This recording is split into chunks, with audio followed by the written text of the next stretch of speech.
Hi ಬೇರೆ ಏನು friends, ಮಾಡಿದ್ದೀರಾ? ಅಡಿಕೆ ಹೇಗಿದ್ದೀರಾ? ಅಲ್ಲದೆ ಬೇರೆ ಚೆರಿಯಮನೆ ಇನ್ಫಾರ್ಮೇಷನ್ ಡೆಸ್ಕ್ ಯೂಟ್ಯೂಬ್ ಚಾನೆಲ್ ಕಡೆಯಿಂದ ಪ್ರೀತಿಯ ಸ್ವಾಗತ. ಫ್ರೆಂಡ್ಸ್, ಹಳ್ಳಿಗಳಲ್ಲಿ ರೈತರ ಮುಖ್ಯ ಕಸುಬು ವ್ಯವಸಾಯ ಆಗಿದ್ದು, ಸ್ವಂತ ಜಮೀನನ್ನ ಹೊಂದಿರತಕ್ಕಂತಹ ಅಡಿಕೆ ರೈತರು ಯಾವ ತಳಿ ಇದು? ಹೊಲ, ಗದ್ದೆ, ತೋಟಗಳಲ್ಲಿ ವ್ಯವಸಾಯವನ್ನ ಮಾಡೋದ್ರ ಜೊತೆಯಲ್ಲಿ ಹಸು, ಕುರಿ, ಮೀನುಗಳನ್ನ ಸಾಕಾಣಿಕೆ ಮಾಡ್ತಾರೆ. ಆದ್ರೆ ಇದೇನ್ ವಿಶೇಷ ಅಂತೀರಾ? ಆದರೆ ನಗರ, ಪಟ್ಟಣ ಪ್ರದೇಶದ ಕೆಲವು ನಿವಾಸಿಗಳಿಗೆ ಕೇವಲ ಮನೆಯೊಂದನ್ನು ಬಿಟ್ಟರೆ ಚಿಕ್ಕ ಪುಟ್ಟ ಕೈತೋಟ, ಹೂವಿನ ತೋಟವನ್ನು ಮಾಡ್ಕೊಳ್ಳೋದಿಕ್ಕೆ ಕೂಡ 1 ಇಂಚಿನಷ್ಟು ಜಾಗ ಇರೋದಿಲ್ಲ. ಪಟ್ಟಣದ ಮತ್ತೆ ಕೆಲವರು ಮನೆ ಹಿತ್ತಲಿನಲ್ಲಿ ಸ್ವಲ್ಪ ಜಾಗ ಇದ್ದರೆ ಅಲ್ಲಿ ತರಕಾರಿ ಗಿಡ, ಬಾಳೆ ಗಿಡ, ಹೂವಿನ ಗಿಡಗಳನ್ನು ಬೆಳೆಸ್ತಾರೆ. ಸ್ನೇಹಿತರೆ, ನಾವಿಂದು ವಿಡಿಯೋ ಮಾಡ್ತಾ ಇರೋದು ನಗರದ ನಿವಾಸಿಯೊಬ್ಬರು ತಮ್ಮ ಮನೆಯ ಹಿಂಭಾಗದ ಹಿತ್ತಲಿನಲ್ಲಿರುವ ಸ್ವಲ್ಪವೇ ಸ್ವಲ್ಪ ಜಾಗದಲ್ಲಿ ಅಡಿಕೆ ಗಿಡ ಮಾರಾಟವನ್ನು ಮಾಡೋದಕ್ಕೆ ನರ್ಸರಿ, ಅಲಂಕಾರಿಕ ಮೀನು ಸಾಕಾಣಿಕೆ, ಕುರಿ ಸಾಕಾಣಿಕೆ, ಎರೆಗೊಬ್ಬರ ತಯಾರಿಕೆ ಮಾಡುತ್ತಿರೋದರ ಮೂಲಕ ಉತ್ತಮ ಆದಾಯವನ್ನು ಗಳಿಸ್ತಾ ಇರತಕ್ಕಂತಹ ಹಳ್ಳಿಯ ರೈತರಿಗೆ ಪ್ರೇರಣೆಯಾಗಿರ್ತಕ್ಕಂತಹ ನಗರದ ಪುಟ್ಟ ಹಣ್ಣಿನ ಅಂಗಡಿಯನ್ನು ಇಟ್ಕೊಂಡಿರ್ತಕ್ಕಂತಹ ಮಾಲೀಕರ ಬಗ್ಗೆ. ಫ್ರೆಂಡ್ಸ್, ಶನಿವಾರ ಸಂತೆ ಪಟ್ಟಣದ ಬೈಪಾಸ್ ರಸ್ತೆಯ ನಿವಾಸಿಯಾಗಿರುವ ಮಂಜುನಾಥ್ SG ಅವರು ಹಲವಾರು ವರ್ಷಗಳಿಂದ ಪಟ್ಟಣದಲ್ಲಿ ಪುಟ್ಟ ಹಣ್ಣಿನ ಅಂಗಡಿಯನ್ನು ಇಟ್ಕೊಂಡು ಜೀವನವನ್ನು ಸಾಗಿಸ್ತಾ ಇದ್ದಾರೆ. ಮಂಜುನಾಥ್ ಅವರು ಬೈಪಾಸ್ ರಸ್ತೆಯಲ್ಲಿ ಮನೆ ಮಾಡಿಕೊಂಡಿದ್ದು, ಮನೆಯ ಹಿಂಭಾಗದ ಹಿತ್ತಲಿನಲ್ಲಿ ಸ್ವಲ್ಪ ಜಾಗವನ್ನು ಹೊಂದಿದ್ದಾರೆ. ಪಟ್ಟಣದ ಇತರೆ ನಿವಾಸಿಗಳಾದ್ರೆ ಹಿತ್ತಲಿನ ಜಾಗವನ್ನು ಸೈಟ್ಗೆ ಕನ್ವರ್ಷನ್ ಮಾಡಿಸಿ ಕೋಟ್ಯಾಂತರ ರೂಪಾಯಿಗಳಿಗೆ ಮಾರಾಟವನ್ನು ಮಾಡ್ಕೋತಿದ್ರೇನೋ. ಆದರೆ ಮಂಜುನಾಥ್ ಅವರು ಹಿತ್ತಲಿನ ಜಾಗದಲ್ಲಿ ಸ್ವಲ್ಪ ಕಾಫಿ ತೋಟವನ್ನು ಮಾಡಿದ್ದಾರೆ. ಇನ್ನುಳಿದ ಸ್ವಲ್ಪವೇ ಸ್ವಲ್ಪ ಜಾಗದಲ್ಲಿ ಮಾರಾಟವನ್ನು ಮಾಡೋದಕ್ಕೆ 6,000 ಅಡಿಕೆ ಗಿಡ ನರ್ಸರಿ, ಮಾರಾಟ ಮಾಡೋದಕ್ಕೆ ಅಲಂಕಾರಿಕ ಮೀನುಮರಿ ಸಾಕಾಣಿಕೆಯನ್ನು ಮಾಡ್ತಾ ಇದ್ದು, ಮೀನುಮರಿ ಸಾಕಾಣಿಕೆಗೆ 3 ತೊಟ್ಟಿಗಳನ್ನು ನಿರ್ಮಿಸಿ 6,000 ಅಲಂಕಾರಿಕ ಮೀನುಮರಿಗಳನ್ನು ಸಾಕಾಣಿಕೆ ಮಾಡ್ತಾ ಇದ್ದಾರೆ. ಮನೆಯ ಹಿಂಭಾಗದಲ್ಲಿರುವ ಕೊಠಡಿಯಲ್ಲಿ 5-6 ಕುರಿಗಳನ್ನು ಕೂಡ ಸಾಕಾಣಿಕೆ ಮಾಡ್ತಾ ಇದ್ದಾರೆ. ಕುರಿಗಳ ಹೆಕ್ಕೆ, ಮೀನು ಸಾಕಾಣಿಕೆಯ ತೊಟ್ಟಿಯನ್ನು ಸ್ವಚ್ಛ ಮಾಡ್ತಕ್ಕಂತಹ ಸಂದರ್ಭದಲ್ಲಿ ಹುಲ್ಲು ಮಿಶ್ರಿತ ತ್ಯಾಜ್ಯ, ತೋಟದಲ್ಲಿ ಬೆಳೆದ ಗಿಡದ ಸೊಪ್ಪನ್ನು ಬಳಸ್ಕೊಂಡು ಎರೆ ಗೊಬ್ಬರವನ್ನಾಗಿ ಮಾಡ್ತಾರೆ. ಮಂಜುನಾಥ್ ತೋಟದಲ್ಲಿ ಕಾಫಿ ಮತ್ತು ಕಾಳು ಮೆಣಸು ಬಳ್ಳಿಗೆ ಇದೇ ಎರೆ ಗೊಬ್ಬರವನ್ನು ಬಳಸ್ತಾರೆ. ಅಡಿಕೆ ಗಿಡ, ಅಲಂಕಾರಿಕ ಮೀನು ಮಾರಾಟ ಸೇರಿದಂತೆ ಕುರಿ ಸಾಕಾಣಿಕೆಯಿಂದ ಮಂಜುನಾಥ್ ಅವರು ಉತ್ತಮ ಆದಾಯವನ್ನು ಗಳಿಸ್ತಾ ಇದ್ದಾರೆ. ಫ್ರೆಂಡ್ಸ್, ನಾವೀಗ ಮಂಜುನಾಥ್ ಅವರ ಅವರು ಮಾಡಿರ್ತಕ್ಕಂತಹ ಕೃಷಿ ಕಾಯಕವನ್ನ ನೋಡ್ಕೊಂಡು ಬರೋಣ. ನೀವೇನಂತೀರಾ? ಕೊಳೆಬಾವಿಯಿಂದ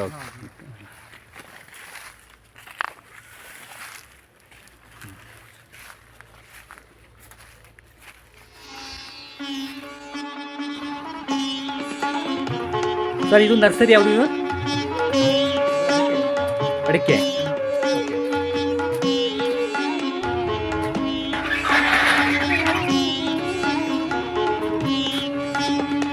ಓಹೋ, ಇದು ಅಡಿಕೆ. ಸರ್, ಎಷ್ಟು ಗಿಡಗಳಿಗೆ ಎಷ್ಟು ತಿಂಗಳಾಗಿದೆ? 8 ತಿಂಗಳು.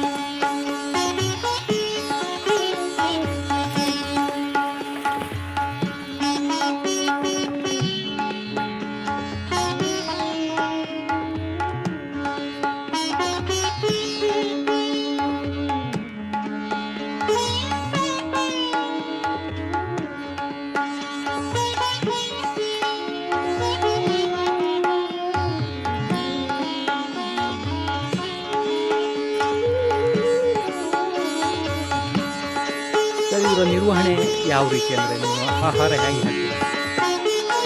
ಫುಡ್ಡು. ಹಾಂ ಹಾಂ ಹಾಂ.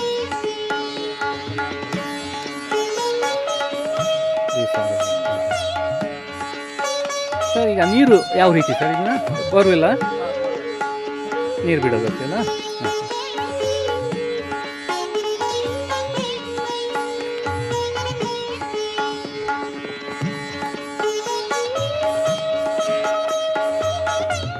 ಸರ್ ಇದೆಲ್ಲ ಟೌನ್ ಅಲ್ಲ ಸರ್ ಇದು ಇರುವಂಥ ಇಷ್ಟು ಪ್ಲೇಸಲ್ಲಿ ನೀವು ಮೀನು ಸಾಕಾಣಿಕೆ, ಅಡಿಕೆ, ನರ್ಸರಿ, ಎರೆಗೊಬ್ಬರ. ಹಾಂ ಹಾಂ.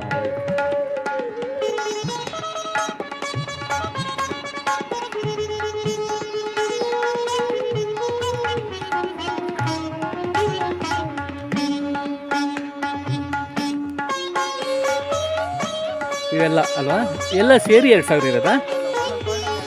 ಒಂದೊಂದು ಪಾಂಡಲ್ಲಿ 2,000. ಇಂಥ ಪಾಂಡ್ ಎಷ್ಟಿದೆ ಈಗ? 3 ಇದೆಯಲ್ಲ, ಒಂದು 6,000.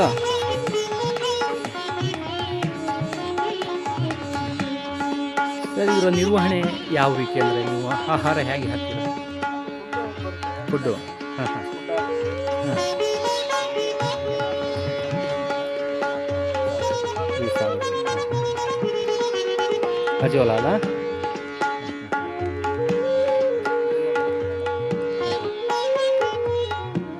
ಈ ಮೀನು ಕೃಷಿಯನ್ನು ಅಂದರೆ ಅಲಂಕಾರಿಕ ಮೀನು ಕೃಷಿಯನ್ನು ಎಷ್ಟು ವರ್ಷದಿಂದ ಮಾಡ್ತೀರಿ? 2 ವರ್ಷ. ಈ ಮೀನು ಮರಿಯನ್ನು, ಅಲಂಕಾರಿಕ ಮೀನು ಮರಿಯನ್ನು ಇಲ್ಲೇ ಲೋಕಲ್ ತೊಗೊಂಡು ಹೋಗ್ತಾರೆ, ಇಲ್ಲ ಹೊರಗಡೆಯಿಂದ ಏನಾದರೂ ಬರ್ತಾರೆ? ಹೊರಗಡೆ ಸಾಮಾನ್ಯ ಎಲ್ಲಿಂದೆಲ್ಲ ಬರ್ತಾರೆ ಇದ್ದಾರೆ? ಅವ್ರಿಗೆಲ್ಲ ಕಾಂಟ್ಯಾಕ್ಟ್ ನಂಬರ್ ಕೊಟ್ಟಿರ್ತಾರೆ.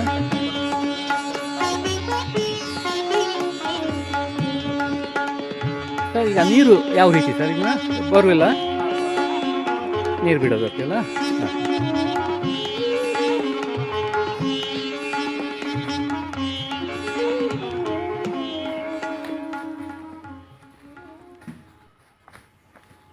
ಸರ್ ಇದೆಲ್ಲ ಟೌನ್ ಅಲ್ಲ ಸರ್ ಇದು? ಹಾಂ. ಇರುವಂಥ ಇಷ್ಟು ಪ್ಲೇಸಲ್ಲಿ ನೀವು ಮೀನು ಸಾಕಾಣಿಕೆ, ಅಡಿಕೆ, ನರ್ಸರಿ, ಎರೆಗೊಬ್ಬರ. ಹಾಂ ಹಾಂ, ಓಕೆ ಸರ್.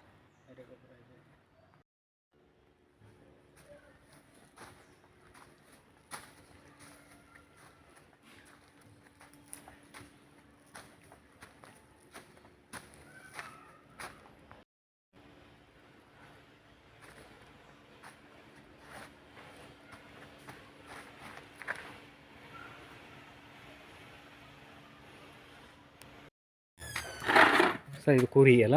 ಎಷ್ಟಿದೆ ಸರ್ ಕುರಿ? 4 ಇದೆ. ಕುರಿ ಇದು ಎಷ್ಟೇನು ಸಾಕ್ತಿದ್ದೀರಿ ಇದು ಕುರಿನ? 6 ತಿಂಗಳು ಮರಿ, ಸಣ್ಣ ಮರಿ.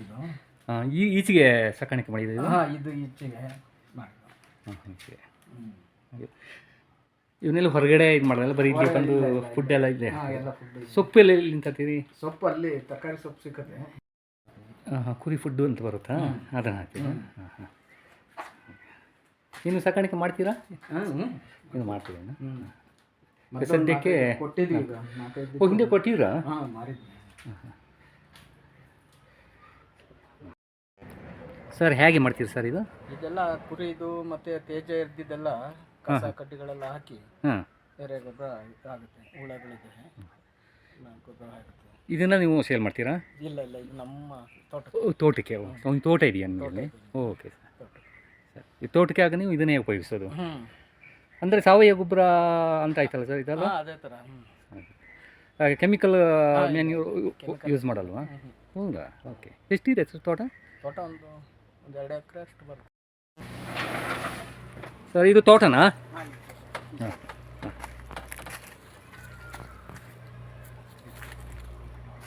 ನಮ್ಮ ಅಣ್ಣವ್ರದ್ದು.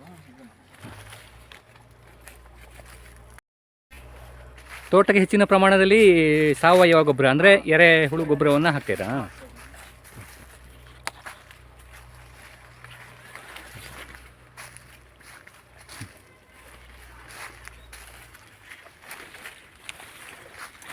ಮಳೆ ಈ ಸಲ ಮಳೆ ಲೇಟ್ ಆಗ್ಬಿಟ್ಟು ಗಿಡಗಳೇನು ಡೆವಲಪ್ ಆಗಿಲ್ಲ. ಕೊಳೆ ಬಾವಿ ಕೊಳೆ ಬಾವಿಯಿಂದ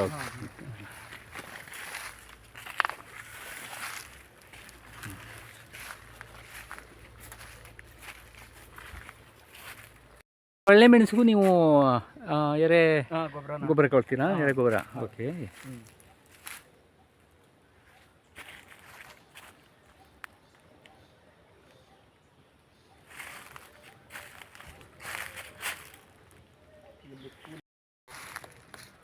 ಹಳಸು.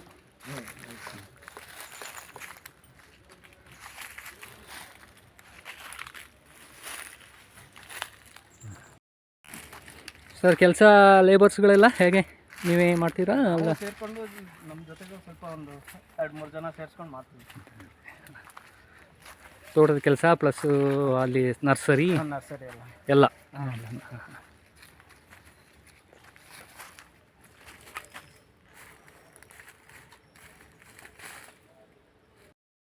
ನಮಸ್ಕಾರ ಸರ್. ನಿಮ್ಮ ತಮ್ಮ ಹೆಸರು? ಮಂಜುನಾಥ್ ಅಂತ. ಮಂಜುನಾಥ್ ಅಂತೇಳಿ. ಏನು ಮಾಡ್ತಿದ್ದೀರಾ ನೀವು? ನಾವು ಒಂದು ಸಣ್ಣದಾಗಿ ಒಂದು ಅಂಗಡಿ ಇದೆ, ಹಣ್ಣಿನ ಅಂಗಡಿ, ಎಲ್ಲ ನಡೆಸ್ತಾ ಇದ್ದೀನಿ. ಎಲ್ಲಿ ಸರ್ ಇದು? ನೋಡಿದೆ ಸರ್. ಶ್ರೀನಿವಾಸ ಅಂತ ಟೌನಲ್ಲಿ. ಶ್ರೀನಿವಾಸ ಅಂತ. ಈ ಕೃಷಿಯನ್ನು ಅಂತ ಹೇಳಿದರೆ ಇವಾಗ ನರ್ಸರಿ ಮಾಡಿದಿರಿ ಯಾವುದು? ಅಡಿಕೆಯನ್ನು, ಆಮೇಲೆ ಮೀನು ಸಾಕಾಣಿಕೆಯನ್ನು ಮಾಡ್ತಾ ಇದ್ದೀರಿ. ಮಾಡಿದ್ದೀವಿ. ಈ ಇಷ್ಟು ಟೌನಲ್ಲಿ ಇಂಥ ಪ್ಲೇಸಲ್ಲಿ ಮಾಡೋದು ಭಾಳ ಅಪರೂಪ. ಈ ಹಳ್ಳಿಗಳಲ್ಲಾದರೆ ಜಾಗ ಇರುತ್ತೆ, ಮಾಡ್ತಾರೆ. ಹೌದು. ನಿಮಗೆ ಯಾಕೆ ಹಿಂಗೆ ಪ್ರೇರಣೆ ಆಯಿತು ಇಲ್ಲಿ ಮಾಡಬೇಕು, ಹೇಗೆ ಏನಂತ ಹೇಳ್ತೀವಿ? ಮನೆ ಹಿಂದ್ಗಡೆ ಖಾಲಿ ಇತ್ತಲ್ಲ ಜಾಗ ಸ್ವಲ್ಪ, ಅದನ್ನು ಹಿಂಗೆ ಮೀನು ಸಾಕಬೇಕು ಮತ್ತು ಇವೆಲ್ಲ ನರ್ಸರಿ ಆಗಿ ನಮ್ಮ ನೆಂಟರೆಲ್ಲ ಮಾಡಿದ್ರು. ಅದನ್ನೆಲ್ಲ ನೋಡಿ ನಾವು ಮಾಡಬೇಕು ಅಂಥೇಳಿ ಮಾಡಿದ್ವಿ. ಎಷ್ಟು ವರ್ಷದಿಂದ ಮಾಡ್ತಿದ್ದೀರಾ? ಆಯ್ತು ಸರ್, ಒಂದು 2 ವರ್ಷ ಆಯ್ತು ಬಂತು. 2 ವರ್ಷದಲ್ಲಿ. ಕೃಷಿ ಬೇರೆ ಇನ್ನೇನು ಮಾಡ್ತಿದ್ದೀರಾ ನೀವು? ಕೃಷಿ ಅದೇ ಮೀನುಗಾರಿಕೆ ಮತ್ತು ಅಡಿಕೆ ಮತ್ತು ಕುರಿ ಸಾಗಾಣಿಕೆ, ಕೋಳಿ ಸಾಗಾಣಿಕೆ. ಸ್ವಲ್ಪ ತೋಟ ಇದೆ, ಅದನ್ನು ಮೇಂಟೈನ್ ಮಾಡ್ತೀವಿ. ಗೊಬ್ಬರವನ್ನು ಹೆಂಗೆ ಬಳಸ್ತೀರಾ ನೀವು? ಇದು ಎರೆಗೊಬ್ಬರ ಇದೆ, ಅದನ್ನು ಹಾಕ್ತೀರಾ? ಅದನ್ನೇ ಹಾಕ್ತೀವಿ. ಎರೆಗೊಬ್ಬರವನ್ನು ನೀವೇ ಮಾಡೋದು, ತಯಾರು ಮಾಡೋದಲ್ಲ? ಅದನ್ನೇ ಮಾಡ್ಕೊಂಡು ಅದೇ ಹಾಕ್ತೀವಿ. ಮತ್ತು ಈ ಮೀನು ಮರಿಗಳನ್ನು ಎಲ್ಲ ಹೊರಗಡೆ ಯಾರು ಹೊರಗಡೆಯಿಂದ ತಗೊಂಡೋಗ್ತಾರಾ? ಹೊರಗಡೆ ತಗೊಂಡೋಗ್ತಾರೆ. ಮೈಸೂರು ಹೋಗುವಂತ ತಗೊಂಡೋಗ್ತಾರೆ, ಇಲ್ಲ ಅಂದರೆ ಫೋನ್ ಮಾಡ್ತಾರೆ, ನಾವೇ ಕೊಟ್ಟು ಬರ್ತೀವಿ. ಇಲ್ಲಿಯಲ್ಲಿ ಕೆಲವು ಜಾಗ ಇರುತ್ತೆ ಅವರಿಗೆ, ಕೆಲವು ರೈತರು ಏನು ಹಾಳು ಬಿಟ್ಟಿರ್ತಾರೆ. ಅಂಥವರಿಗೆ ನೀವು ಒಬ್ಬ ಪಟ್ಟಣದಲ್ಲಿ ಇದ್ಕೊಂಡು ಇರುವಂಥ ಒಂದು ಸ್ವಲ್ಪ ಜಾಗೆಯಲ್ಲಿ ನೀವು ಇಷ್ಟೊಂದು ಕೃಷಿಯನ್ನು ಮಾಡಿದ್ದೀರಿ, ಮೀನು ಕೃಷಿ ಆಗಲಿ ಇರ್ಬೋದು, ಎಲ್ಲವನ್ನ ಮಾಡಿದ್ದೀರಿ. ಇವಾಗ ಆ ಯುವಕರಿಗೆ, ಆ ರೈತರಿಗೆ ನೀವು ಏನು ಹೇಳ್ತೀರಾ? ನಾವು ಈ ರೀತಿ ಮಾಡಿದರೆ ಒಳ್ಳೆ ಇದರಲ್ಲೆಲ್ಲ ದುಡಿಮೆ ಇದೆ, ಚೆನ್ನಾಗಿ ಲಾಭ ಬರುತ್ತೆ. ಇವೆಲ್ಲ ಮಾಡಿಕೊಂಡ್ರೆ ತುಂಬ ಒಳ್ಳೆಯದು. ಒಂದು 6 ತಿಂಗಳು ವರ್ಷ ಕಷ್ಟಪಟ್ಬಿಟ್ರಂತೂ ಯಾವಾಗಲೂ ದುಡ್ಡು ಬರ್ತಾ ಇರುತ್ತೆ, ಚೆನ್ನಾಗಿ ಉತ್ಪತ್ತಿ ಇದೆ. ಸ್ನೇಹಿತರೆ, ವಿಡಿಯೋ ನೋಡಿದ್ರಲ್ಲ, ಹೇಗನ್ನಿಸ್ತು? ಕಮೆಂಟ್ ಮಾಡಿ, ಲೈಕ್ ಮಾಡಿ, ಹಾಗೆ ಚೆರಿಯ ಮನೆ ಇನ್ಫಾರ್ಮೇಷನ್ ಯೂಟ್ಯೂಬ್ ಡೆಸ್ಕ್ ಚಾನಲನ್ನು ಸಬ್ಸ್ಕ್ರೈಬ್ ಮಾಡಿ. ಮುಂದಿನ ವಿಡಿಯೋದಲ್ಲಿ ಮತ್ತೆ ಭೇಟಿ ಆಗ್ತೀವಿ. ನಮಸ್ಕಾರ, ಬಾಯ್ ಬಾಯ್.